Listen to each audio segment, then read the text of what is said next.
પાટણ પ્રજાપતિ જ્ઞાતિ સમાજ દ્વારા પરંપરા અનુસાર રવિવારના પવિત્ર દિવસે ભગવાન શ્રી પદ્મનાભજીના સાનિધ્યમાં સમાજ પરિવારની વિશાળ ઉપસ્થિતિ વચ્ચે 41મો સમૂહ લગ્ન પ્રસંગ ખૂબ જ ધામધૂમપૂર્વક ઉજવવામાં આવ્યો હતો।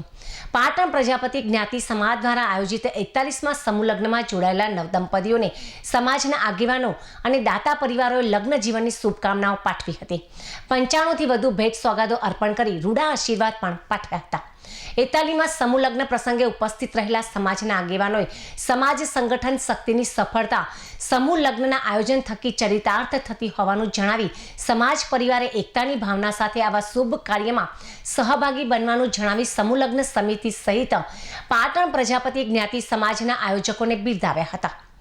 ભગવાન શ્રી પદ્મનાભજીના સાનિધ્યમાં પાટણ પ્રજાપતિ જ્ઞાતિ સમાજ દ્વારા આયોજિત કરાયેલ 41મા સમૂહ લગ્નને સફળ બનાવવા જ્ઞાતિ સમાજના પ્રમુખ ધર્મેશ પ્રજાપતિ તેમજ ઉપપ્રમુખ ચિંતન પ્રજાપતિ, સમૂહ લગ્ન સમિતિના ચેરમેન મહેશ દલવાડી સહિત સમગ્ર ટીમે જહેમત ઉઠાવી પ્રસંગને યાદગાર બનાવ્યો હતો।